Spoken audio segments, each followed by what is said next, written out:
Okay, so good morning. Great that you're here. The Miracle Mind, Miracles Mind, Miracle Mind. Happy that you're here, that you decided to join, and that we can continue with, in fact, finding a question finding an answer to the question: what is A Course in Miracles really? So we use for that today the manual for teachers. And of course the daily lesson is very much appropriate, but so we consider that you are doing that lesson anyway. So we're not going to do that specifically here, but keep up with lesson 26. It's great. It's a wonderful lesson. But we take a look at the manual for teachers, and we continue where we left off the last time, which is we did do A3 here. So just continuing. So each teaching learning situation is maximal in the sense that each person involved will learn the most that he can from the other person at that time.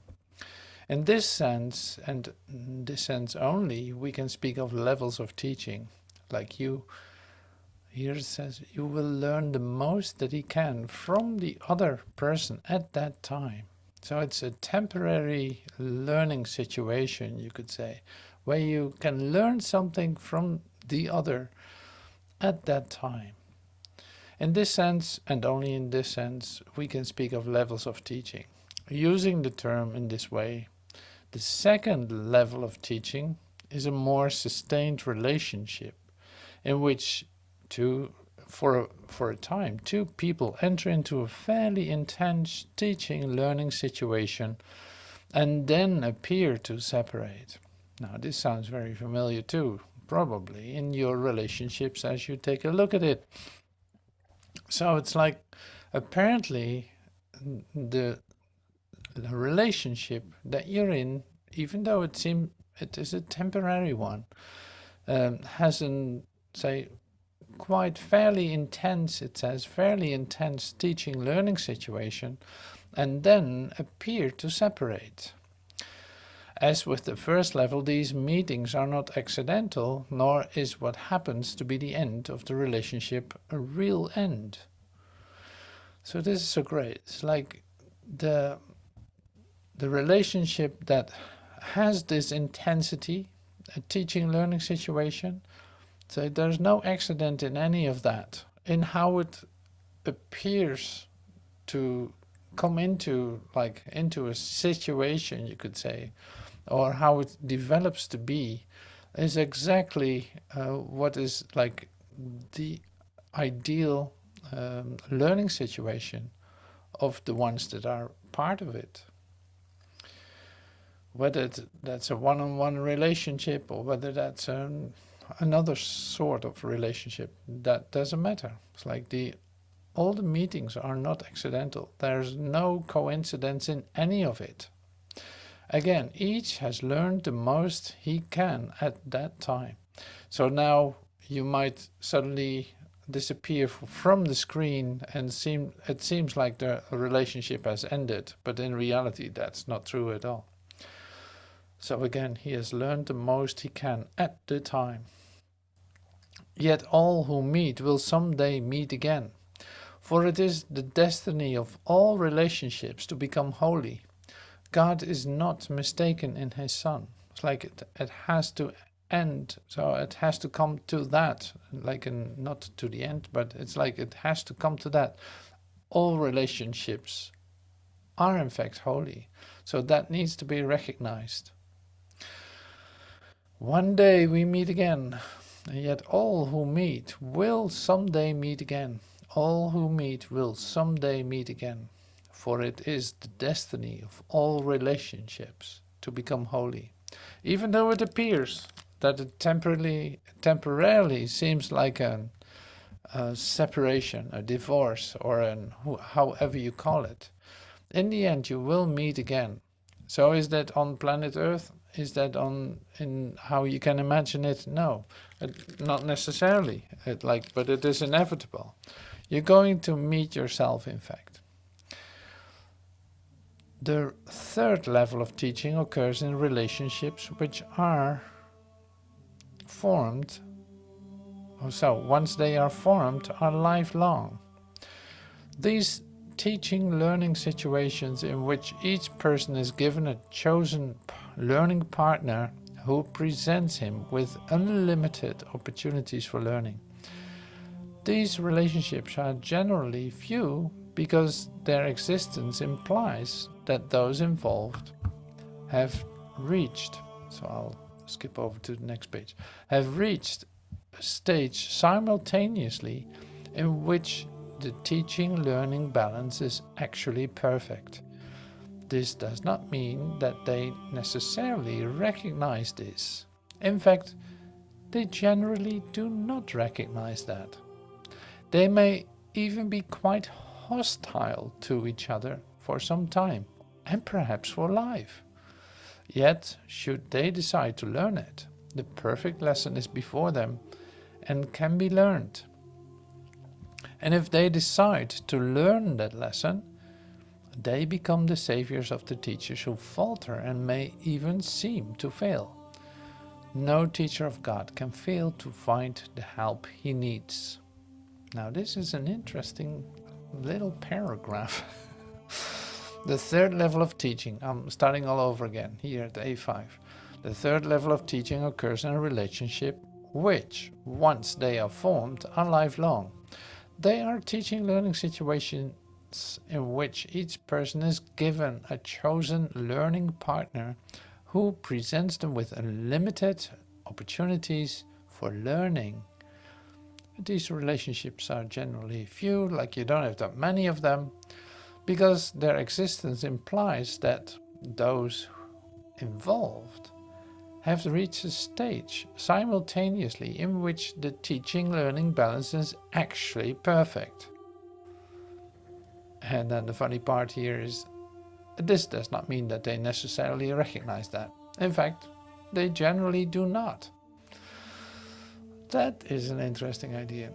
They may even be quite hostile to each other for some time and perhaps for life. Yet, should they decide to learn it, the perfect lesson is before them and can be learned. So how great is this? Where do you read stuff like this? Like, that's unbelievable. That's even written in black and white. And you recognize them immediately. Like, you have relationships. You have set up, like you have met persons that are actually your greatest teacher. You don't know, you don't want to acknowledge it, but they're actually your greatest teachers.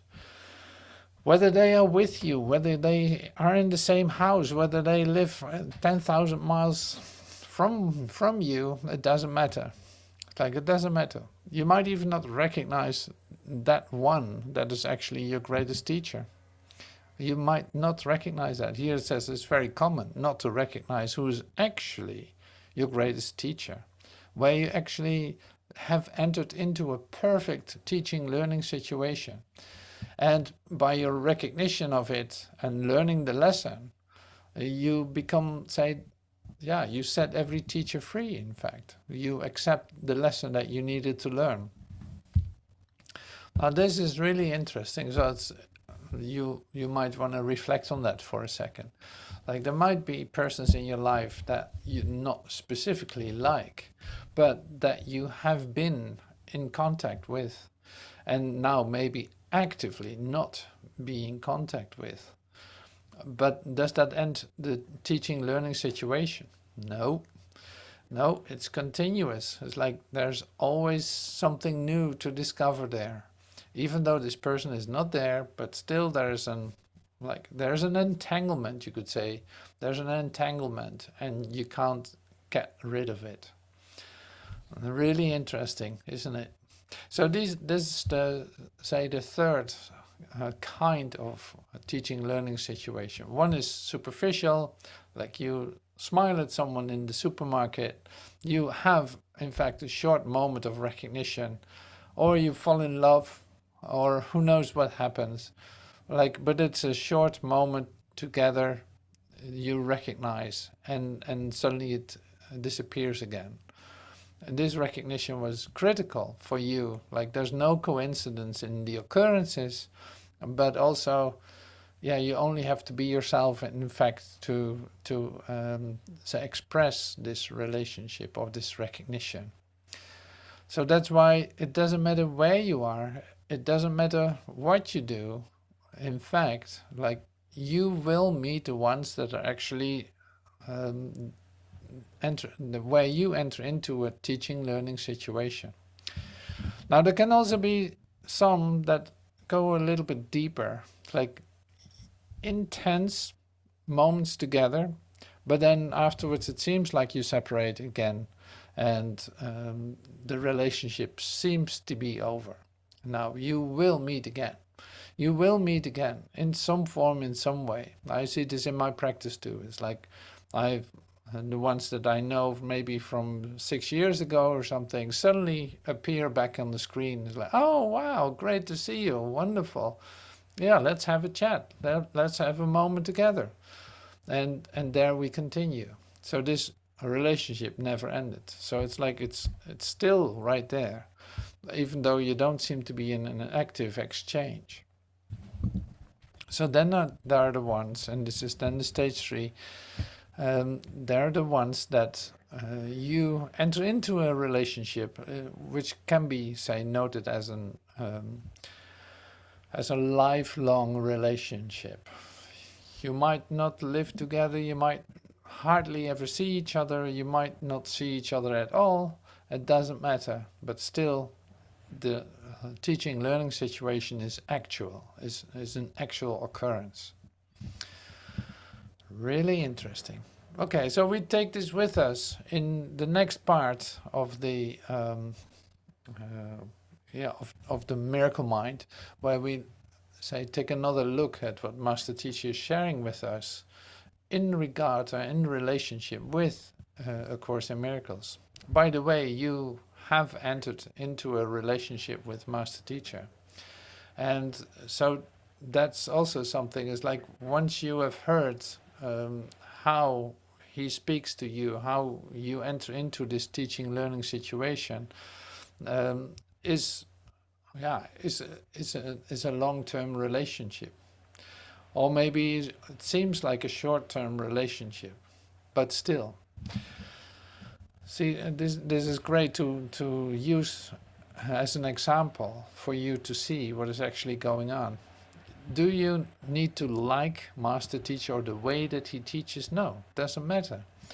Do you like the way that he writes, or that he speaks to you, or that he pops up in your mind? No, you might not like that at all. Does it take away the teaching learning situation? No, not at all. So I love that. See, you could say, like, the more you deny it, you're still validating it. So it's still there in your mind. Like, I'm never gonna watch a Master Teacher video ever again. Well, you think he stops teaching? He stops being a teacher to you? Well, forget it. So you can't fool yourself, really. So this is really interesting how that works. So here's more then of Master Teacher, taking another look what he exactly means, so that you can actually learn a lesson. This is the other part of the coin, you could say. Like, if I'm open to receive this, what is actually being given, I might as well listen to it. I might as well listen to what he says, because, say, coming from a recognition of, you could say, like, coming from out of time, being in time, appearing to be in time, coming with examples and, say, situations that are actually helpful to you to recognize for yourself as a possibility to come into your, say, illumination, you might as well listen to it, to prevent yourself from years of suffering, to prevent yourself from say, needless struggle in all of this. Now, are you going to accept that of me or of Master Teacher? Are you going to accept that, what is being shared? Who knows? Like one day we will, maybe we meet again, or who knows how that goes. You know, but you see, like the resistance to accept this, or the resistance to even listen to it, is like, that's really all you can come up with as a human being. It's literally what you are. Like, you will not accept this, or you accept it totally, one or the other. You cannot accept it a little bit. Judgmental proceedings. So this is one of the expressions that come in a little bit halfway in the moments that I share here. Listen to me, Master Teacher says, to the direct extent. Before I start, I actually should say this. It's like, there's a real lesson to learn today. There's really something to discover that makes it easier for you to deal with that where you find yourself in. I'll come to that later, of course, but so listen to me. To the direct extent you have used up your own memories in regard to how you can solve this problem, you will listen to this. It's like, to the direct extent, in how far, like in how far you have used up your own memories. So how badly, let's put it this way. You came to the end of your ideas about how you can solve your problem of being, say, in the dilemma of your daily limitation. It's like, I know there's a Course in Miracles, I'm doing the exercise, but still I find myself in a lonely spot, or I find myself in this contraction, in this prison that I made myself, but I don't know how to get out of it. Well, if you come to the end of your own ideas, like your own memories, and how to solve that problem of apparent separation, you will listen to me, to this. Like, that's a prerequisite. If you want to hear anything, you will have to be at the end of your ideas about how to solve your problem. If you still have options, in other words, if you still have options, you will have a hard time listening to this. So go use up your own ideas about how to save yourself, and when you failed doing so, come back here. Okay, so, and to the direct extent you are determined to sit there and prevent that you can solve this problem within this limited association, you will deny this and literally not hear it. So the mind,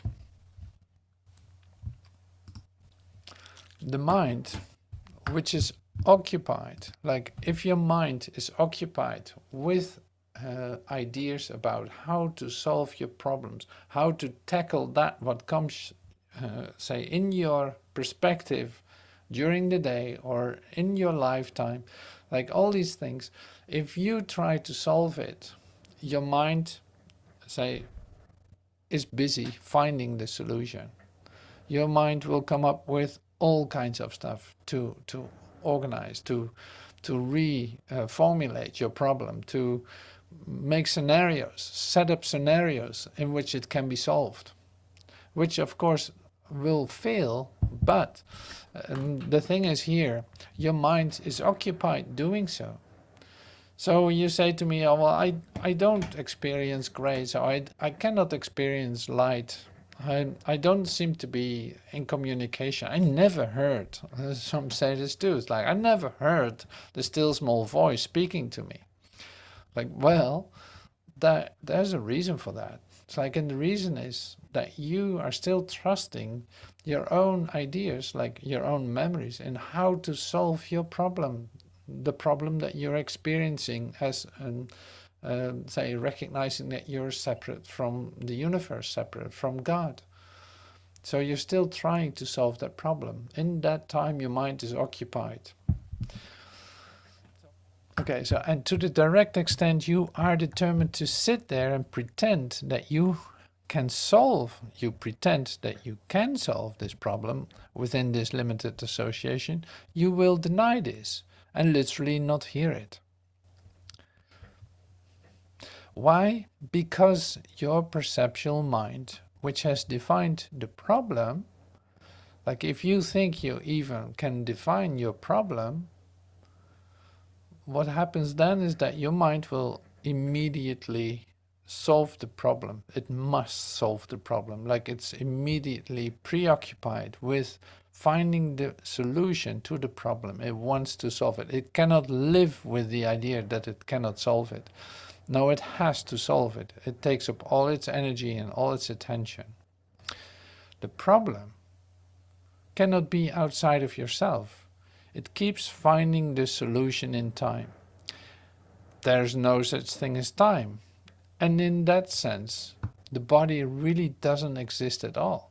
It only thinks within its own cause and effect, declares itself to be real, and stays within the tension of its own perceptual thoughts. The problem cannot be outside of itself. It keeps finding the solution in time. There's no such thing as time, and in that sense the body really doesn't exist at all.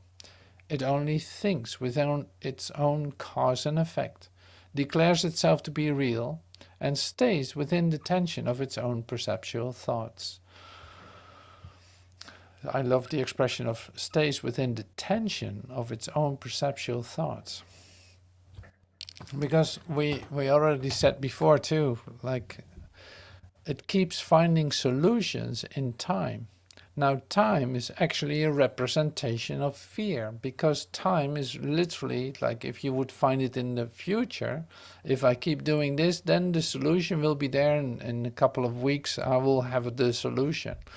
It's like you literally are putting yourself into fear, because that is really what time is. Time is actually fear. It's like you have put your faith in fear instead of a solution that is available now and is always available. That is the difference. So you project it into the future and think that that will solve it. At least there's a temporal relief of not having to deal with it right now. See, this is the tension of your own perceptual thoughts. Whatever it is, whatever the solution will be, whatever the solution will be in the future, whatever the solution will be in the future is this. It's like all's better than if I have to deal with it now. That's in fact what it says. Like now is not an option. If there would be a solution now, no, I wait for that. I have to do this and this, and then there will be. So it's like I literally formulate a cause and effect. I say my solution will be there when I do this. Now I block in fact my real solution. I actively do this because I think myself real in time, is what it says too. It's like I think myself real in time. I think even that I'm this, functioning in time, finding solutions to the problems that I perceive in how I see myself, and I expect a solution. Now it becomes closer and closer, pretty obvious what the actual problem is. So we're diving deeper into it, but I love the proceeding and how Master Teacher is teaching here. Like it brings you closer to an actual occurrence in time and space. If you would hear that your only solution is to get out of the way in this moment, you would say like, how am I supposed to do that? Because I think that this and this will work better. So you can't listen to this, you can't receive it. Will you come back to me and listen to this one more time? Yeah, you will. Just because of the fact that your solution will not work. The way that you solve your problem is not, doesn't make any sense. Okay. So this is the answer. After all that we've been discussing, like this is the answer. One problem, one solution. You are the problem and you can be the solution, because no problem cannot be inherently solved with the perceptual association of itself. The sole necessity is that you declare wholly that you are the problem. This is in fact a bit what we said the other day too, is like admitting that you are an mortal holic addicted to death. So a mortal holic addicted to solving your own problems, thinking that that's really going to work, and next time it will work, and next time it will work. So you're always very optimistic about you solving your problem, forgetting that you are the problem. If I if I admit, yeah, this is what we said, like if I admit that I am the problem, I in fact say like I've no possibility, I've no potential, I've no power to solve my problem. I've no power to do that. I'm literally powerless over my situation as I see myself. So in that recognition, sorry, I need to drink a little bit. So in that recognition, something happens, because in fact you become open to vision. You start to see that Christ vision, or vision of wholeness, is your greatest need. It's like that would be the only thing that opens up your consciousness for say charity and love, for recognizing your true self. That's your only option. So we said it like this yesterday in the spiritual healing classes, like recognizing that I'm powerless over my addiction as a mortal holic. Like I still believe that I am this temporarily time being and will die. I do my best not to. I will defend myself, I will protect myself, I will do anything for my own comfort to not make that happen, at least not for a while. So you're still thinking that that will happen. So many times it has also been said, it's like a life based on death is not life at all. It's already dead. What does it matter if it dies now or it dies in 20 years? What is the difference? See, it's based on a false concept. You were created eternally, like you were created whole and eternal. There's no end to your consciousness. But only when ideas like physicality and, say, temporalness enter into your mind, thinking that that is you, and having the experience that that is you because I'm in pain, or I am this and I am that, you literally prove to yourself that you are this and don't know how to get out of that. Now here, in fact, is the solution, is the answer to that problem. The answer is, this is the answer. One problem, one solution. You are the problem. You can be the solution.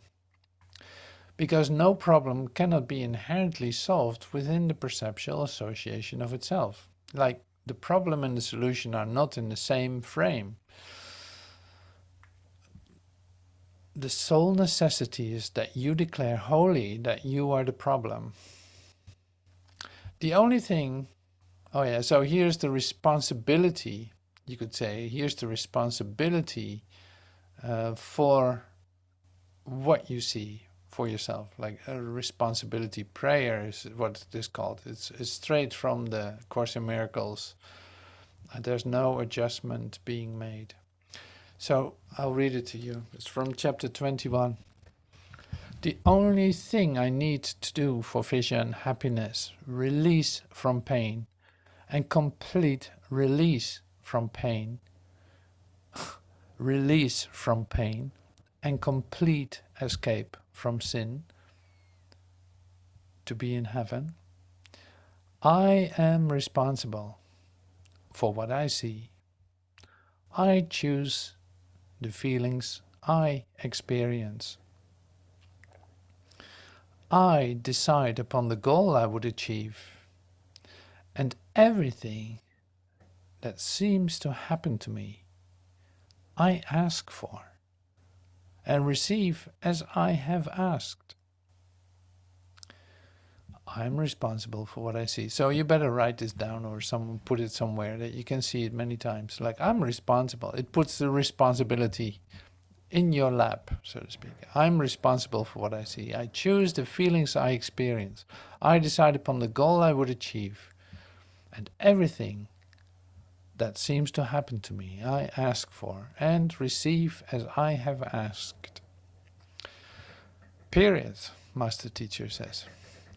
So this is the only thing I need to do for vision, happiness, release from pain, and complete escape from sin, to be given to me in heaven. Great.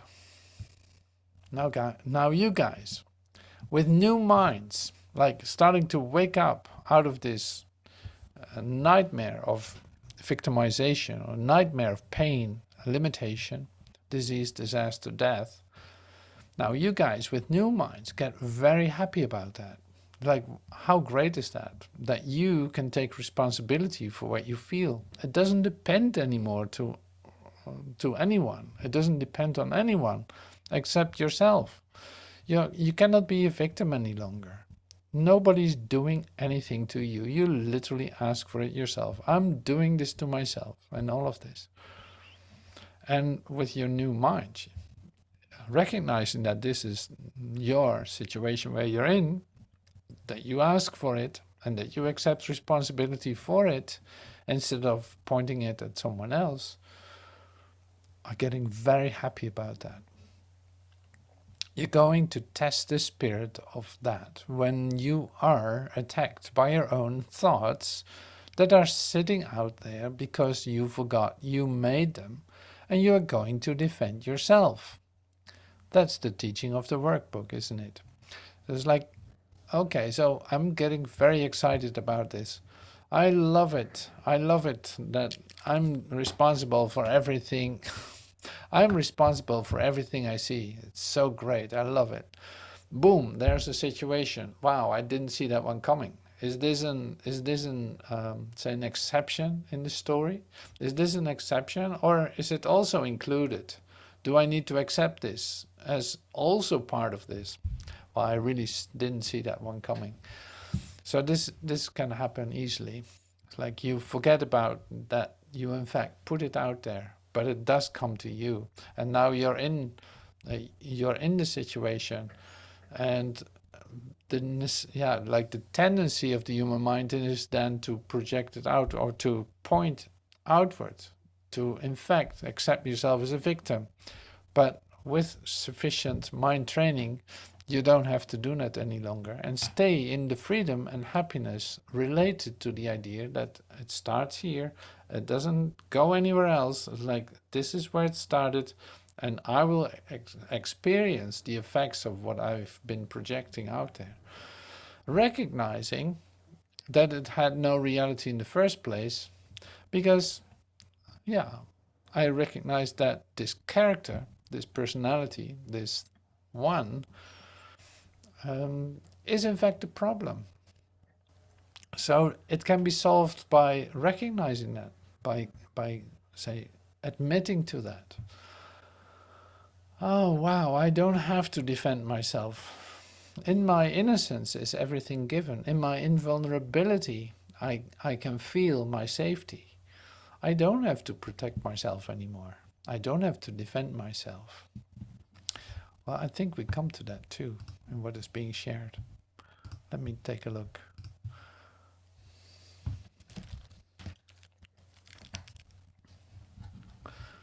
Okay. Stop defending yourself from your own thoughts. That is the practice of forgiveness. Stop defending yourself from your own thoughts. Like, you don't have to defend yourself from your own thoughts. That is the practice of forgiveness. But remember this, each time you don't defend yourself, the miracle literally occurs. It has to, because in that moment, which is all the time there is, you stopped your, and here's the word, you stopped your judgmental proceedings, lifted yourself out of time and became real. That is what happened. It's like when you stop defending yourself, you actually open up a gate, you could say. You open up a gate to heaven. You stop your judgmental proceedings in which you, say, enter into a complexity that is not helpful to you at all, while you keep holding on to it, thinking you're right.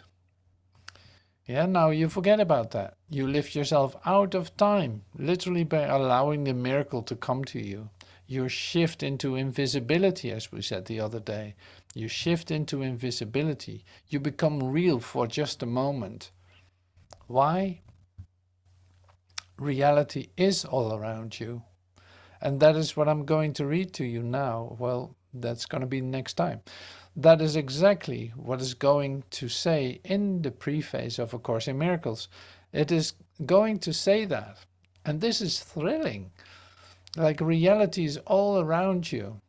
Now, the only reason that you're not, say, you're not aware of it is because of your own judgmental proceedings. Whether you are judging yourself, thinking that you're not doing it good enough, or whether you judge others and thinking that they've done something to you. Like, no, by taking full responsibility for your situation, you can actually come to, like, you open up a gate for the miracle to occur to you, and you shift into invisibility for a moment and become real. Because reality is all around you. It has nothing to do with your definition of yourself. You were just a problem, that's all. Your definitions of yourself, your ideas about yourself, you thinking that you're able to solve your problems, your perceived problems, was the problem, not anything else. So you want to be released from pain, from bondage, from limitation. You want to be free of that. Step back. Get out of the way. Reality is all around you. Open your mind for the miracle. This is the miracle mind slogan, you could say. So get out of the way. Simple as that. So I love it. And I think we're going to listen to what he's actually reading in this, where we're going to listen to. So in the podcast that we're listening to in a moment, Master Teacher will start reading where we ended here. So this is with French subtitles, luckily. So here's part 6 of the first, the first part of the podcast, which is about 1.5 hours. That's why this is part 6. So I use here 10 minutes. We're listening for 10 minutes to what Master Teacher is saying. And yeah. Miracles are both beginnings and endings. And so what? They alter the temporal order. This is what I told you earlier. This is the statement that somewhere in time, okay, you are whole. You have to be, because you are coming to that wholeness. This says that the temporal order is altered so that the future can influence the past rather than the past influence the future. Since you never knew this before, we must allow for a further sequencing of your mind later on in your time associations so that the miracle can be performed. And that's what we're doing, isn't it? We're changing your perceptual associations within direction of time, literally. That's what's happening. We're further, remember last night, I told you how much further along you are in time? That's a miracle. And that's what this is. Miracles are both beginnings and endings, okay? They are the beginning and the end of it. They are the idea of the possibility of separation and the resolution of it occurring simultaneously, just for that moment, so that you can be whole. They are always affirmations of rebirth which seems to go back but really goes forward. They undo the past in the present and thus release the future. This is an incredible statement of your own whole mind. This is a statement of the quantum leap. This is the capacity for you to bring into the situation all of the judgments that you have constructed to prevent you from seeing your own wholeness, and simply let them go and let the miracle happen. Isn't that something? What now? The miracles bear witness to truth. Okay? They are convincing. Why? Because they arise from conviction. If you're not sure in your own mind, you can't do this. Remember that we're teaching wholeness of mind. Now, if you use miracles without conviction, they will deteriorate into misconceptions. They cannot not. Is that what this says? Yes. Without conviction, they deteriorate into magic, which is mindless and therefore destructive, or rather the uncreative use of the mind, which you can very likely do. You're going to then construct something that is idealistic to you. It becomes an idol that you worship in your own thought form association, don't you? It's an idea of love. It's an idea of happiness. It's a new car that you got by a miracle. It's all of the associations of the idolatry of your own mind to satisfy yourself in your limited association. What does Jesus call that? He calls it a destructive, and then he corrects it because there's no such thing as destruction. Okay? The uncreative use of mind. Each day should be devoted to total miracles. The purpose of time is to enable you to learn how to use time constructively. That's all. It is thus a teaching device and a means to an end. Time will cease when it is no longer useful in facilitating learning, and that's what's happening to a lot of you now.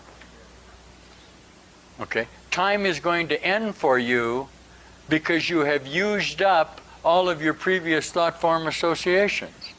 You're not going to use the power of your own mind to work the magic of your denial of God. Do you see? Isn't that something? Miracles are teaching devices for demonstrating it is as blessed to give as to receive.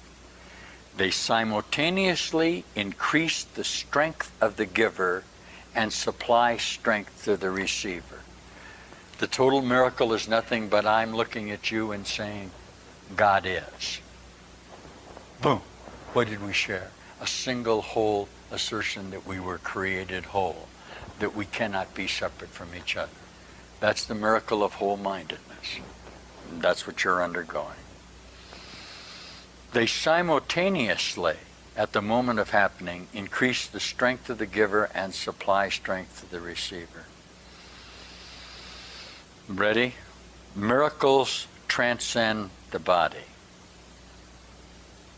They are sudden shifts into invisibility away from the body level, and that is why they heal. The body cannot heal itself because the body in itself has no thinking devices. The body is what? Only your own thought. When you think of the body invisibly, you disassociate from the thought that called the sickness, and the healing is automatic in your reassociation. Okay. It's the teaching that you don't say, liver, I know there, look at somebody else's liver and say, boy, you got cirrhosis. I'm going to bring about a change in your cirrhosis. It's the denial of the possibility of the body being unwhole unto itself or existing outside of your thought form. This causes the miracle to occur automatically. That's what I'm doing. That's what I do. I do this. All you new whole-minded consciousnesses will see that you're working miracles all the time, that you're causing this to come about through the extension of your own love, through the extension of your own mind, and that's going on here. Are you the savior of the world? Yeah, you created the world. Okay? So you're in time within this segment just to change your mind about it. That's the miracle. Is it going to be observed? Very possibly. Need it be observed? Not necessarily. We talked about this, didn't we? You'll have the one final big miracle. Okay? And that's the reassertion of you as a creator of God, as being whole. Ready? That is why they heal wholly. Now, a miracle is a service in the sense that it's a healing process or a rendering of a total giving in your mind. It's a service of the necessity for God to serve because that's what He is. It's a declaration of a perceptual mind that I will give to you my wholeness and the certainty I can solve your problem if you'll let me. It is not directed to the problem and then shared. Okay. In that sense, it's a total giving to your brother. It's a declaration of your love for him, which has to bring about the miracle. Okay? It is the maximal service you can render to another. Okay?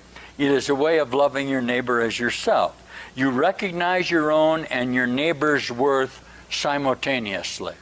Love the Lord thy God with all thy power and all thy might, and thy neighbor as thyself. That's the only direction Jesus Christ of Nazareth ever gave. That's His doctrine, 100%. But you must love your own creations because you are created in love. Okay? Isn't that nice? Nice to know. Ready? Miracles make minds one in God. That's what we just said. Isn't that amazing? They depend on cooperation because the sonship is the sum of all that God created. Miracles, therefore, reflect the laws of eternity, not of time.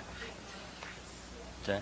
What's hard for you to see is that when you get up into your new high thought associations, you actually have perceptions changing all around you, all the time, every moment. This new situation that you find yourself in at this moment was nothing like the situation, if you want to look at yesterday, that you had engendered how you were going to construct yourself. You're in an entirely different frame of reference. Can you hear this? That's the miracle of the atonement. Well, the shortening of time. Okay. Obviously, the more that you'll teach you have no alternative to this, the more you'll come whole. Isn't that so? But you have no alternative to this. Boy, it's amazing. A miracle is a service, the maximal service, all right?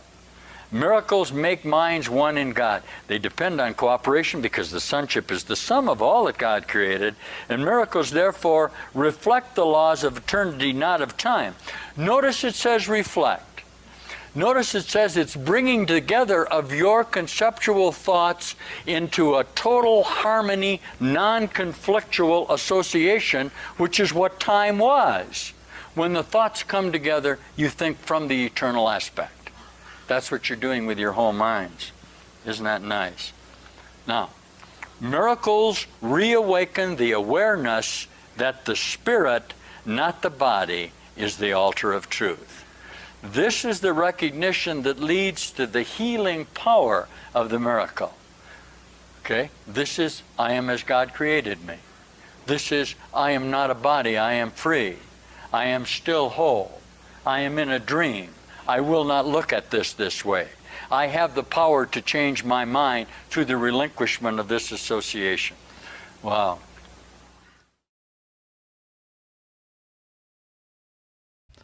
So, join me if you want, if you can, if you feel like it. Otherwise, I will just be reading this. My attack thoughts are attacking my invulnerability. It is surely obvious that if you can be attacked, you are not invulnerable. You see attack as a real threat. That is because you believe that you can really attack. And what would have effects through you must have also effects on you. It is this law that will ultimately save you, but you are misusing it now. You must therefore learn how it can be used for your own best interests, rather than against them.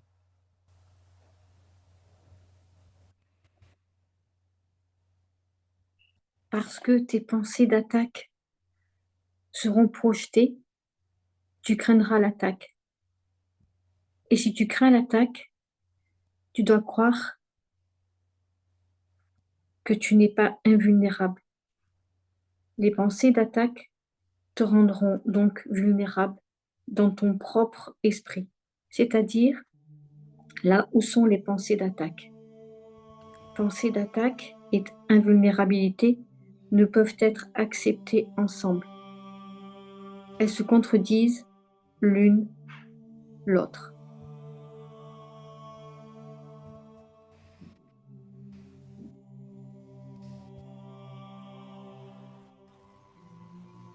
The idea for today introduces the thought that you always attack yourself first. If attack thoughts must entail a belief that you are vulnerable, their effect is to weaken you in your own eyes. Thus, they have attacked your perception of yourself. And because you believe in them, you can no longer believe in yourself. A false image of yourself has come to take the place of what you are.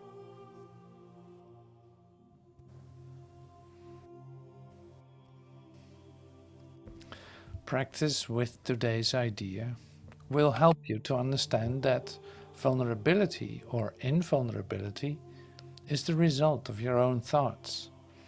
Nothing except your thoughts can attack you. Nothing except your thoughts can make you think you are vulnerable. And nothing except your thoughts can prove to you this is not so. 6 périodes d'exercice seront requises pour appliquer l'idée d'aujourd'hui. Tu devrais tenter de faire 2 bonnes minutes pour chacune d'elles, mais tu peux réduire le temps à 1 minute si le malaise est trop grand. Ne le réduis pas davantage.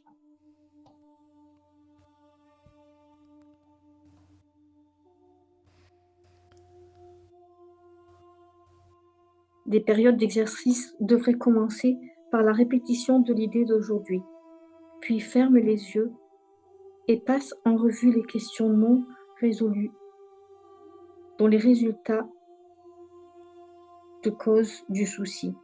Le souci peut prendre plusieurs formes: dépression, inquiétude, colère, un sentiment de contrainte, de la peur, un mauvais présage ou une préoccupation. Tout problème encore irrésolu et qui tend à revenir dans tes pensées pendant la journée est un sujet convenable. Tu ne pourras pas en utiliser beaucoup pour chaque période d'exercice, parce qu'il faudrait consacrer à chacun un moment plus long qu'à l'ordinaire. L'idée d'aujourd'hui devrait être appliquée comme suit. Yeah, first, name the situation. I'm concerned about this and this. Then go over every possible outcome which has occurred to you in that connection and which has caused you concern, referring to each one, specifically saying, I'm afraid this and this will happen, or that and that will happen. If you're doing the exercises properly, you should have some 5 or 6 distressing possibilities available for each situation you use, and quite possibly more. It is much more helpful to cover a few situations thoroughly than to touch on a larger number.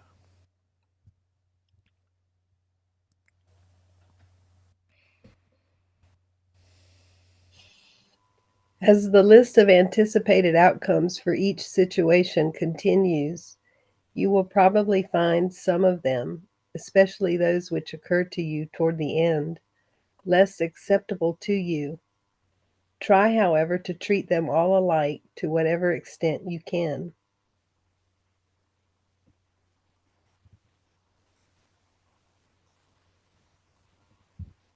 After you have named each outcome of which you are afraid, tell yourself, that thought is an attack upon myself.